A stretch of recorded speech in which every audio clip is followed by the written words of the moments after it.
The sky over New Delhi turned the color of a bruise, and then it screamed.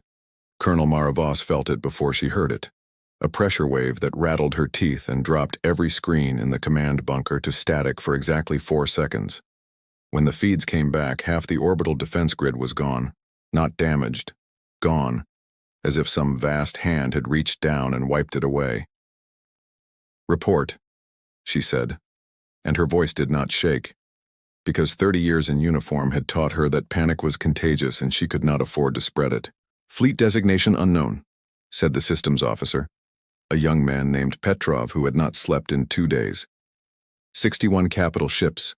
They're not military profile, Colonel. They're harvesters. Mining vessels. Big as mountains. Mara stared at the tactical display. 61 ships had appeared in Earth orbit with no warning, no hail, no diplomatic prelude. They had simply arrived, the way a wolf arrives at a wounded deer. Then why did they just vaporize half our satellite network?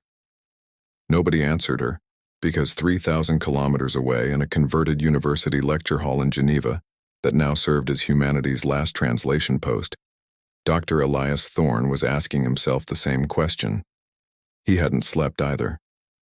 None of them had, not since the ships appeared 4 hours ago, not since the automated broadcast began looping across every frequency on Earth in a language no database on the planet recognized.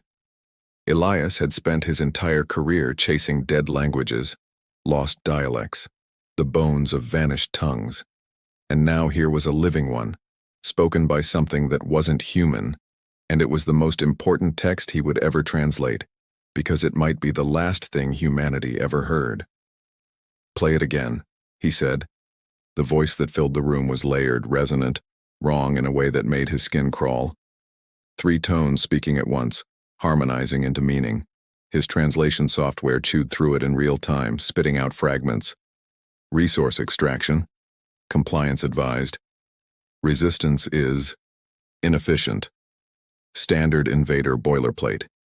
He'd have expected nothing else, except for the last 4 seconds of the transmission, where the pattern broke, where the layered voice dropped a register, quieted, and said something that didn't match the rest of the message at all. Something clipped, urgent, almost private. His software choked on it and returned only fragments. Not the world. They think. Still active. Do not wake. Elias sat back slowly. "That's not for us," he murmured. "That last part. It's not addressed to Earth." His colleague, a sharp young analyst named Priya Nair, leaned over his shoulder. "Then who's it for?" He didn't have an answer. Not yet. 4 hours became 8. The harvester fleet began its descent pattern, dropping toward continents rich in rare earth minerals: Africa, South America, the Arctic shelf. Governments scrambled fighters that were swatted from the sky like insects. Nuclear launches were authorized and then, in 3 separate countries, simply failed to fire, their systems locked by something none of Earth's cyber defense teams could identify or override. Mara watched the map of humanity's defeat unfold in real time and felt something cold settle into her chest. This wasn't a war. A war implied a contest. This was a harvest, and Earth was the field. Then, at 3:47 hours, the harvesters over Antarctica stopped. Not slowed. Stopped.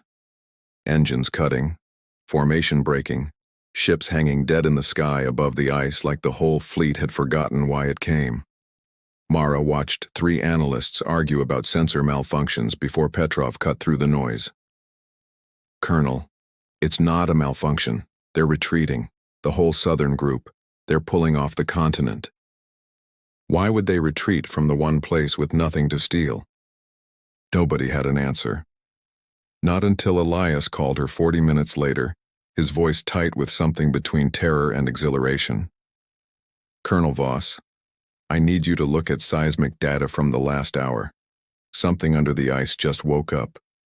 She flew to Geneva herself because some things could not be trusted to a phone call. Elias showed her the readings, a structure kilometers wide, buried under 2 miles of Antarctic ice. radiating an energy signature that had been perfectly dormant for as long as humans had been measuring such things, and was now, in the space of one night, very much alive. "It's not natural," Elias said, "and it's not theirs. Look at the harmonic signature. It doesn't match anything from the alien transmissions. It's older. Colonel, I think whatever's under that ice is the reason they stopped." "You think they're afraid of it?" "I think," Elias said slowly, "that last fragment of their broadcast, 'Do not wake,' wasn't a threat aimed at us. I think it was a warning aimed at themselves. And I think somebody just woke it up anyway." Before Mara could respond, every screen in the room flickered. The overhead lights dimmed and surged, and then every device on the planet with a receiver, televisions, radios, phones, military channels, civilian broadcasts, every single one, simultaneously, began playing the same signal. It wasn't the alien fleet's voice. It was something else entirely, ancient and vast, speaking in flawless, accentless English as if it had been waiting a very long time to use it. Elias grabbed the nearest recorder with shaking hands as the voice rolled out across a paralyzed world, 3 words that would end one age and begin another. "They are still here." The transmission cut. The light steadied. And on the tactical display, 61 alien harvester ships that had been retreating from Antarctica suddenly reversed course, every one of them turning back toward the ice at flank speed, weapons arrays charging as they came. Mara's radio crackled to life. It was General Okonkwo, Joint Defense Command, his voice raw. "Voss, get your people out of Geneva. Whatever's under that ice, the aliens are done retreating from it. They're moving in with everything they've got. And God help us, so are we. Because 3 of our submarines just received the exact same broadcast, and one of them has already gone dark." Elias looked at Mara, the recorder still trembling in his hand, the words "they are still here" burning behind his eyes. "Colonel," he said quietly, "I don't think that broadcast came from the aliens. And I don't think it came from us." Outside the window, the sky over Geneva began to glow orange as the first Caldrexi assault craft screamed overhead, bound south, and somewhere beneath a mile of ancient ice, something that had slept since before humanity learned to write was finally, fully, awake. The ice cracked like a gunshot, and Mara Voss did not flinch because she had learned in the last 6 hours that flinching got people killed.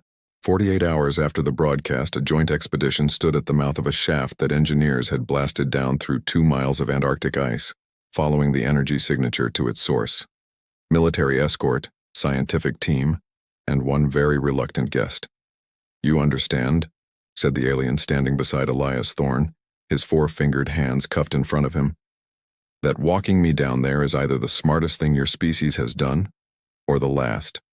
His name, as close as human mouths could manage it, was Iset Van, a Caldrexi flight commander whose dropship had been shot down over the ice 2 days earlier by weapons neither side could identify.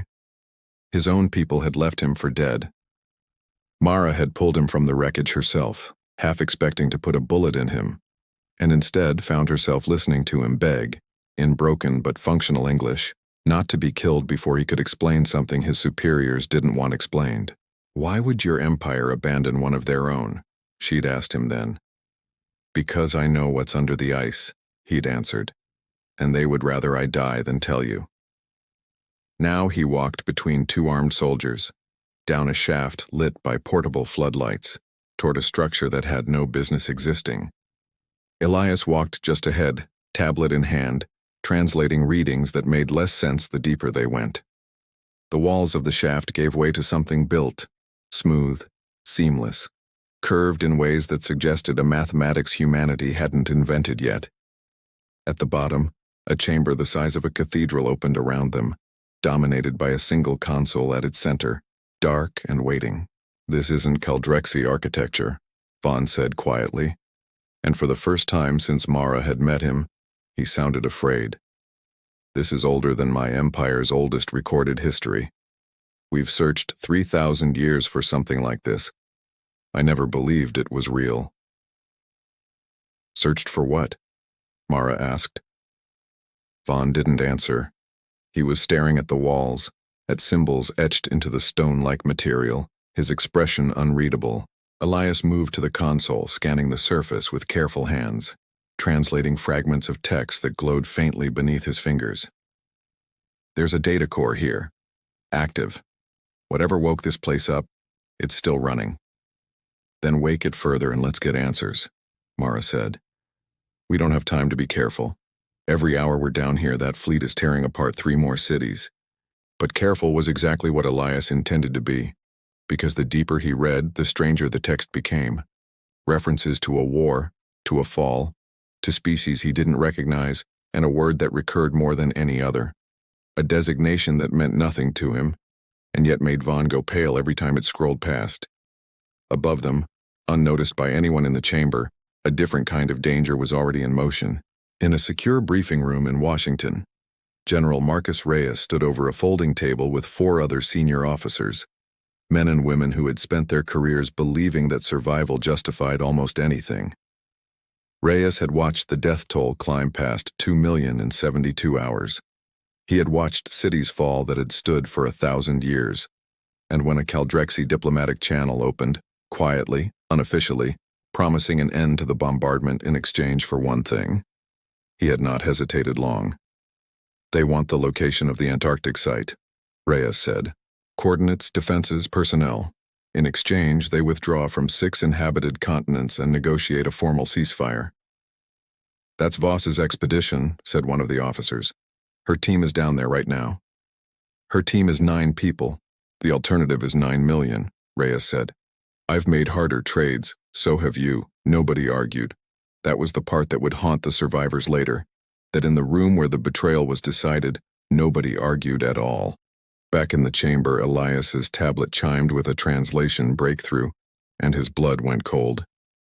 Colonel, this structure, it's not a weapon site. It's not a bunker. I think it's a vault, a repository. And there's a term here repeated dozens of times that keeps referring to something called a custodian. A custodian of what? Before Elias could answer, the console beneath his hands flared to sudden blinding light. Every symbol in the chamber ignited at once, the air filling with a low resonant hum that Mara felt in her sternum. Vaughn staggered back, shouting something in his own language, panic naked on his face for the first time. A voice filled the chamber. Not the layered alien harmony of the Caldrexy broadcasts and not quite the vast ancient tone from the global signal 2 days earlier, but something colder, more mechanical, precise. Access denied. Custodian protocol required. The floor shuddered. Massive doors Mara hadn't even registered as doors ground shut across the only exit, sealing the chamber with a sound like the world closing. Emergency lights snapped on outside in the shaft above, and through the narrow gap before the doors fully sealed, Mara caught one last transmission crackling over her radio. General Okonkwo's voice cracking with something between fury and grief. Voss, get out now. I don't know how, but the location's compromised. Caldrexy dropships are already inbound to your position. They know exactly where you are. Someone gave them the doors closed. The radio died, and in the sudden, absolute silence of the sealed chamber, Elias turned to Mara with a look of dawning horror. Someone sold us out. Outside, far above them, the sky began to fill with the shriek of descending Caldrexy assault craft, converging on the one location in the world their own commander had told them, in a private, guarded transmission days ago, to never approach again. The air ran out slower than Mara expected, which somehow made it worse. Sealed inside the chamber, the 9 members of the expedition had maybe 6 hours before oxygen became a problem, and the muffled thunder rolling down through 2 miles of ice told Mara that whatever was happening on the surface, it wasn't a rescue. Caldrexy dropships, ground troops, a betrayal with her name attached to it, orchestrated by people she'd once trusted with her life. We're not getting out through the doors, said Sergeant Alvarez, one of her escort team, running his hands over seams that didn't exist. This material doesn't even scratch. Then we find another way, Mara said, and turned to Elias, who hadn't moved from the console in 20 minutes. Talk to me. I'm trying. Sweat beaded on his forehead despite the cold. The data core keeps referencing this custodian protocol like it's a key, but I can't find the lock. It's not asking for a password. It's asking for something biological. Biological how? I don't know yet. Vaughn had gone quiet in the corner, staring at the walls with an expression Mara couldn't read. Not fear anymore, something closer to grief. She crossed to him. You knew this place existed. You said your empire searched for it 3,000 years. Searched for what exactly? Vaughn's jaw tightened. A weapon, that's what the old stories say. Something that ended a war so terrible it nearly erased my people from existence before we ever left our homeworld. My empire has spent 3 millennia hunting fragments of a dead civilization, hoping to find the thing that saved us so we could use it to save ourselves again. He looked around the chamber, at the glowing symbols, at the sealed doors. I never believed the stories were literal. I never believed any of it still existed. And your commanders knew about this specific site. They suspected. That's why Overlord Rixel ordered the fleet to avoid Antarctica entirely when we first arrived. He was afraid of exactly what's happening right now. Vaughn's voice dropped. Someone woke it anyway. Elias, still hunched over the console, made a small strangled sound. Colonel, I need you to look at this. He'd pulled up a genetic scan interface, embedded somewhere in the ancient system, cross-referencing something against a database of markers that predated every human genome project by an incalculable margin. On the screen, a fragment of code pulsed steadily, waiting. This is a match request, Elias said slowly. It's not asking for a password. It's scanning for a genetic signature. And Colonel, it's already found a partial match. In me. What are you talking about? 11 years ago, I did a full genomic panel for a research study. There was an anomaly in it, a marker my doctors couldn't classify. Dormant, inactive. They told me it was junk DNA and forgot about it. I forgot about it. He stared at the screen like it might vanish if he blinked. This system doesn't think it's junk. Elias, I think it wants me to touch it. Mara wanted to tell him not to. Every instinct built over 30 years of soldiering screamed that an alien vault demanding a genetic handshake was exactly the kind of trap that ended expeditions.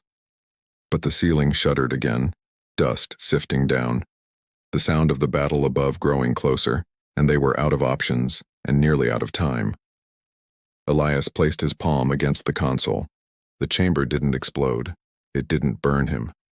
Instead, light spread outward from beneath his hand in slow, deliberate waves, climbing the walls, illuminating symbols that had sat dark for 10,000 years. The mechanical voice returned, but changed now. Warmer, almost startled. Custodian class descendant confirmed. Welcome home. The sealed doors did not open. Instead, something far more immediate happened.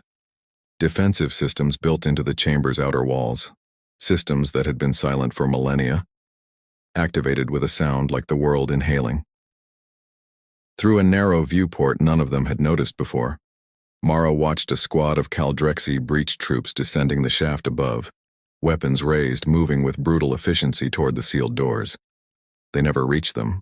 Emitters hidden in the shaft's walls fired in perfect silence, and the entire breach team simply ceased to be a threat, their weapons and armor scattered across the ice in seconds. It wasn't violence as Mara understood it. It was closer to erasure. Vaughn stared through the viewport ashen. That's it, he whispered. That's what my people have hunted for 3,000 years. That's the weapon. That wasn't a weapon, Elias said, still staring at his glowing palm. That was a door answering a knock. The console shifted, unfolding new interfaces, new light, and a section of the chamber's far wall, one none of them had identified as anything but stone, began to recede, revealing a hidden alcove sealed behind it. Inside, resting in a cradle of some crystalline substance, was a shape that made Vaughn drop to his knees, whispering something in his own language that his translator didn't render, because it wasn't meant to be translated. It was closer to prayer. It was a figure, humanoid in the loosest sense, tall and slender, wrapped in a kind of stasis field that shimmered faintly, its features obscured by 10,000 years of dust and dim light. And as they watched, frozen, The faint shimmer around it flickered once, twice, and steadied into something new. A pulse. A heartbeat, or its mechanical equivalent, resuming after 10 millennia of silence. Elias took a step back, his voice barely a whisper. It's not a statue, it's not a machine. Colonel, it's waking up. The stasis field dissolved entirely, and in the sudden absence of its shimmer, something ancient and long dormant opened its eyes for the first time in 10,000 years and looked directly at them. It did not attack. It wept. Or something close to it. The being in the alcove made a sound as it rose, low and resonant, that carried a grief so old and so vast that even Sergeant Alvarez, who had buried friends in 3 different wars, felt his throat tighten without knowing why. I am called Aelith, it said, once it had steadied itself, its voice softer than the chamber's mechanical system, threaded with something almost musical. It looked at Elias's still glowing hand, then at his face with an expression of aching familiarity. You carry the mark. After all this time, someone finally carries the mark. The mark of what? Mara asked, stepping between Aelith and her people out of pure reflex, though she suspected, watching the way it moved, that if it wanted them dead, they already would be. Of a promise, Aelith said, made a very long time ago to a very young world.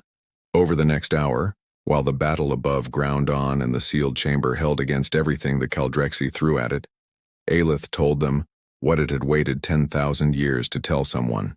It spoke of the precursors, an ancient civilization, vast and brilliant, who had spread across the stars long before humanity had learned to shape stone into tools. It spoke of an enemy called the devourers, a force that consumed entire star systems for resources, stripping worlds bare and moving on, leaving nothing behind but silence. We fought them for 1,000 years, Aelith said. We lost. Not all at once. A slow unraveling, world by world, until only a handful of us remained. And we understood the war was already over. So we did the only thing left to us. We ceded. Ceded what? Elias asked, though something in his chest already knew, already dreaded the answer. Life. Resilient life. Across dozens of worlds, we planted the genetic foundations of species built to survive what we could not. Adaptable, unified, capable of enduring where we had failed. Earth was one of them. Your ancestors were shaped, in small and careful ways, to become something that could stand against the devourers if they ever returned. You were never meant to know. You were meant only to grow strong enough, quietly enough, that when the day came, you would already be ready. Mara felt the floor tilt beneath her, though nothing physical had moved. You're saying humanity isn't natural? I am saying humanity is a promise kept by people who could not keep any other promise, Aelith said gently. You were not chosen because you were special. You were chosen because you were what we had left. Insurance, planted in soil we hoped would never need it. The silence that followed was heavier than anything the sealed chamber's air pressure could explain. Mara thought of every battle humanity had fought and called destiny, every war framed as some grand narrative of a species meant for greatness, and felt, for one raw moment, like a tool discovered in a drawer no one remembered filling.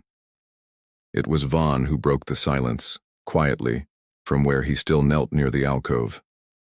My people were seeded too, weren't we? That's why the old stories call it a war that saved us. We weren't saved, we were planted the same way. Aelith regarded him with something like sorrow. Yes. And your empire forgot the reason and became something the devourers themselves might have understood. A people who took what they needed from others and called it survival. Vaughn didn't argue. He looked instead like something inside him had finally found its shape after years of not knowing why it hurt. Elias sat down heavily against the console, processing, and Mara watched something shift in him.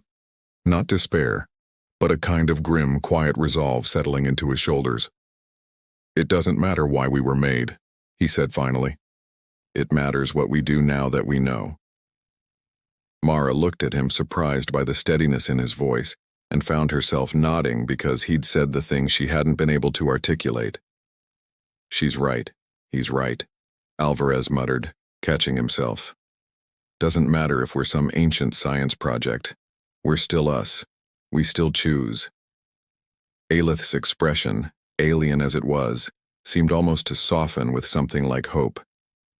That capacity, to choose, even knowing the truth of your origin, is precisely why we believed in you.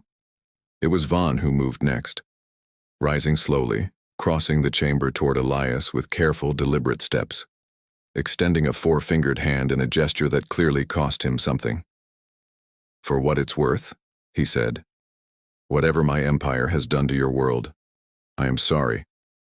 I did not understand what we were repeating until this moment." Elias took his hand.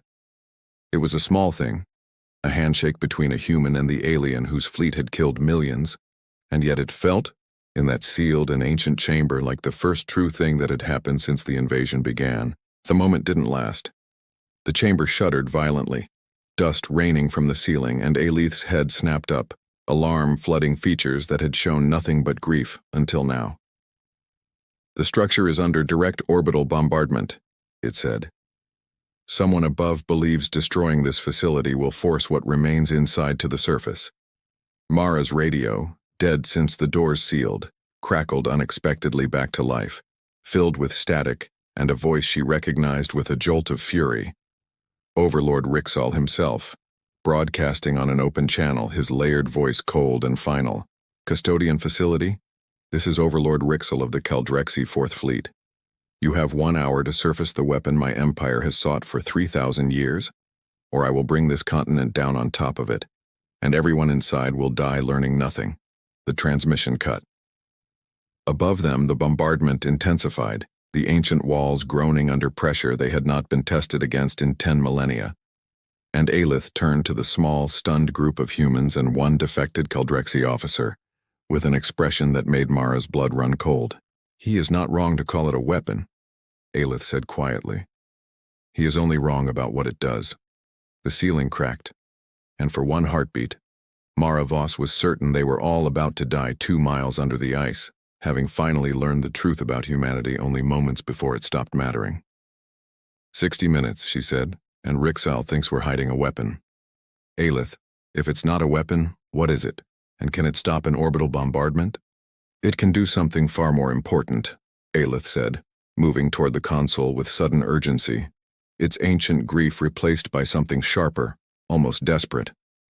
"But first, the Overlord above must hear the truth, or none of you will survive long enough for it to matter. You want to broadcast to the fleet that's trying to kill us." "I want to broadcast to everyone," Aelith said. "Humanity, the Caldrexi, every receiver on this world and every ship in this system. It is time the truth stopped being a secret that gets people killed." Elias, still pale from everything he'd learned in the last hour, looked at Mara. "It's her call to make," he said quietly. "This facility answers to her people as much as mine now." Mara thought of General Reyes and the betrayal that had sealed them down here in the first place, of every government on Earth that had spent 72 hours making desperate, ugly choices in rooms nobody would ever see. She thought of Rixall's voice on the radio, cold and final, a leader willing to bury a continent to keep a secret. And she understood, with sudden clarity, that secrets were exactly what had gotten them here. "Do it," she said. "Broadcast everything." Aelith's hands moved across the console, and the ancient chamber's systems reached out through channels no human engineer had built, piggybacking on every frequency the Caldrexi fleet used, every satellite still functioning above the bombardment, every receiver still drawing power on a dying planet. "This is Aelith, last custodian keeper of the Antarctic Vault," the broadcast began, and Mara watched, through the narrow viewport, the bombardment above falter, pause, as if even the ships in orbit had stopped to listen. "You have called this facility a weapon for 3,000 years, Overlord Rixall. You are not entirely wrong. But before I show you what it truly holds, I will tell you what your own empire has hidden from itself." What followed silenced 2 fleets and a wounded world. Aelith spoke of the devourers, not as ancient history, but as a wound still bleeding. Decades earlier, a small devourer scout swarm had struck the edge of Caldrexi space, consuming 3 border colonies before the Empire's forces destroyed it at catastrophic cost. The Caldrexi homeworld's failing energy grid, the resource crisis driving their entire campaign against Earth, wasn't simple imperial greed. It was the desperate aftermath of a war the Caldrexi High Command had buried in classified archives, ashamed to admit that the Empire, which prided itself on conquest, had itself been prey. "You did not come to Earth as conquerors secure in your strength," Aelith said. "You came as a wounded species, terrified of what you barely survived, taking from others because you no longer believed you could build anything yourselves. That is not strength, Overlord. That is grief wearing armor." In the command chamber of the Caldrexi flagship, Rixal stood motionless as his own bridge crew stared at him, the broadcast reaching every officer, every soldier, every citizen of an empire that had never been told the real reason for the harvest campaigns. His secret, the one thing he had buried to hold his people together, lay exposed to the stars. "Cut the transmission," he said, voice thin. "Sir," said an officer quietly, "it's not coming from our systems. We can't."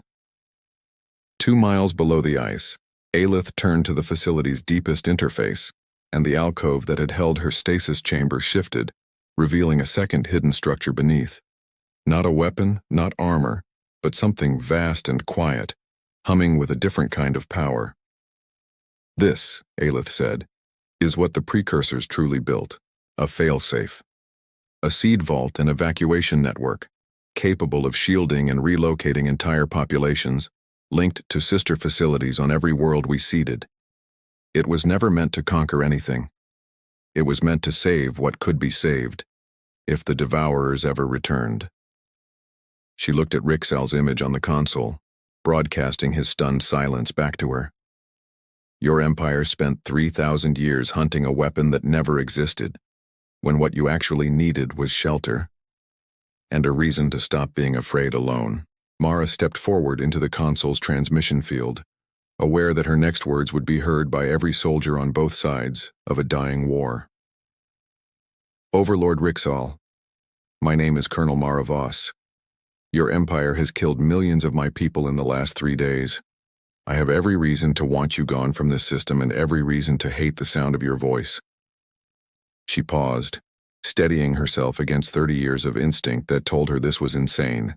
"But I just watched one of your own officers turn against his commander to protect people he'd known for 2 days, because he decided the truth mattered more than his orders. If he can choose that, so can you. I'm not offering surrender. I'm offering an alliance because whatever's coming for both our worlds, we won't survive it fighting each other." The silence on the open channel stretched long enough that Alvarez shifted his weight, hand tightening on his rifle, certain the offer had failed. Then Rixal's voice returned quieter than before, stripped of its earlier cold certainty. "You would ally with the empire that has been slaughtering your species for 3 days." "I'd ally with anyone willing to admit they're afraid of the same thing I am," Mara said. For a moment it seemed the impossible might actually happen, that a war which had cost 2 million human lives might end not in fire, but in words. Rixal's answer never came. Instead, every sensor in the ancient facility screamed at once, and Aelith's ancient grief-worn face went utterly still, staring at a reading that made even the custodian's 10,000-year composure crack. "That is not possible," Aelith whispered. "Not yet. We were not ready." "What is it?" Mara demanded. "Aelith, what's happening?" On the console, a new object resolved at the edge of the solar system, vast and cold and utterly silent, moving toward Earth with a patience that was somehow more terrifying than the Caldrexi fleet's violence had ever been. "They followed the Caldrexi's trail of feeding," Aelith said, and for the first time true fear entered its ancient voice. "The devourers have found this system. They have found Earth. Above them, on every channel, on every screen still functioning across a broken planet, the 2 fleets that had been trying to destroy each other only moments before fell into the exact same stunned, terrified silence. Nobody fired the first shot, because for once, there was a bigger gun in the room, and it belonged to no one at all. The devourer vanguard entered the system like a tide with no interest in the shore it was about to erase. Dozens of vessels, black and silent, moving with a patience that made the Caldrexi fleet's earlier violence look almost merciful by comparison. Mara watched the readings scroll across Aelith's console and understood with cold clarity that everything humanity had survived in the last 3 days had only been the opening act. "How long?" she asked. "Until they reach Earth?" "Hours, not days," Aelith said, "and unlike the Caldrexi, they will not stop to negotiate or retreat or make demands. They consume. That is the entirety of what they are." On the open channel, Rixal's voice returned, stripped of every trace of imperial arrogance it had carried 3 days earlier. "Custodian, I have fought these creatures once at terrible cost, with a fleet 3 times the size of what remains in this system. Tell me you have something more than a seed vault and good intentions." "I have a beacon," Aelith said, "built to call every seeded world within reach, every species carrying the precursor's mark, to stand together when this day came. It has never been used. It was never meant to be used alone by one world. But alone is what we have." "Then use it," Mara said. Aelith's hands moved across symbols 10,000 years old, and deep beneath the ice the facility's true heart woke fully for the first time since its builders had sealed it away. Not a weapon, not armor, but a signal, vast and patient, reaching out into the dark toward every world that carried the same quiet inheritance Earth had carried without knowing. There was no way to know, in the hours that followed, whether anyone would answer in time. So Earth and the Empire that had tried to destroy it did the only thing left to them. They fought together. It was not a clean alliance. Caldrexi weapons batteries had to be retooled overnight to interface with human targeting systems relayed up from the surface by engineers who, 3 days earlier, had been designing defenses against those exact ships. Human pilots flew beside Caldrexi wing commanders who had days before been ordering strikes on their cities. Vaughn, restored to a kind of provisional command by Rixal's own order, flew point on a joint strike wing alongside Alvarez, who had sworn less than a week ago that he would never trust an alien with his life, and now had no other choice. Mara led the ground coordination from the sealed chamber, Elias beside her, both of them watching a battle neither could physically join, feeling every loss as a name and a face rather than a number on a display. The devourer vanguard hit the outer defense line like a wave hitting driftwood. Ships died, human and Caldrexi both, in numbers that made Mara's chest ache with a grief she didn't have time to feel yet. The beacon signal continued to pulse outward, unanswered, and for a long, terrible stretch of hours it seemed as if humanity's first true alliance would also be its last stand.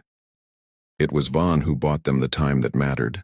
When a breach opened in the defense line directly above the Antarctic facility, the one place the devourers seemed instinctively drawn to, as if some ancient part of them recognized what slept beneath the ice and feared it. Vaughn broke formation without orders, driving his damaged fighter into the gap, weapons systems overloading past every safety threshold his ship had. Alvarez's voice, screaming across the comm for him to pull back, went unanswered. "Tell Thorn," Vaughn's voice came through, steady despite everything, "that I finally understood what my people forgot. Tell him it wasn't the weapon. It was never the weapon."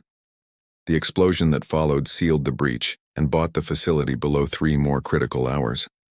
Mara heard it happen in real time, heard Alvarez's ragged silence afterward, and felt something in her chest break quietly, privately, for a man she'd known for less than a week and would carry with her for the rest of her life. Elias didn't speak for a long time after that. When he finally did, his voice was rough. He chose us. At the end, he chose us. "He chose what was right," Mara said. "That's not the same as choosing sides. I think that's what Aelith's people were trying to build in all of us, all along." The beacon's answer came in the 4th hour, when Earth's defenses were down to their last reserves and even Rexal's flagship had taken damage that left it limping. Sensors at the edge of the system detected new arrivals. Small at first, then more.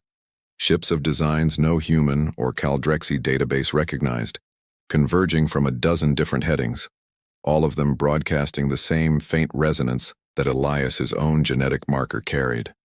Other seeded worlds, other custodians, Other species who had carried the same silent inheritance for 10,000 years without ever knowing why, until a beacon buried under Antarctic ice finally called them home. The battle that followed was still brutal, still costly, but it was no longer hopeless. The Devourer vanguard, faced with a coalition it hadn't accounted for, broke formation and withdrew deeper into the outer system, wounded but not destroyed, a threat deferred rather than defeated. Aelith, watching the retreat from the console, allowed herself something that on a human face might have been called relief. "They will return," she said quietly. "This was a scouting force. What is coming next will be worse. But you have bought yourselves time, and time, for a species just beginning to understand itself, is the rarest gift there is." In the weeks that followed, Earth changed in ways no invasion could have predicted. The seed vault beneath the ice opened its archives freely, not just to humanity but to every allied species now anchored in the system, becoming the first true meeting ground of a coalition built not on conquest, but on shared survival. Rixel, humbled by a war he had started for reasons his own people never knew, signed the first formal treaty between the Caldrexi Empire and Earth in Vaughn's name, a gesture that cost him politically and meant everything to the small, grieving group who had known Vaughn in his final days. Mara stood at the memorial they built above the shaft, a simple marker in the ice bearing names from 3 different worlds, and found herself, for the first time in years, without the words a colonel was supposed to have. It was Elias who spoke instead, standing beside her, the faint mark on his palm still visible in certain light, a permanent reminder of what he now carried. "They came for our resources," he said quietly, looking out at the horizon where, for the first time in human history, allied ships from other worlds moved openly through Earth's sky, no longer invaders, no longer strangers. They thought they'd conquered an empty world with nothing left to fight for. Instead, they woke up something we didn't even know we were. Mara looked up at the night sky, no longer a source of dread, filled now with the quiet, steady lights of a coalition still learning to trust itself, and felt something settle in her chest that she hadn't felt since the first ships appeared 4 weeks ago. Not victory, not yet, but the first real chance of it.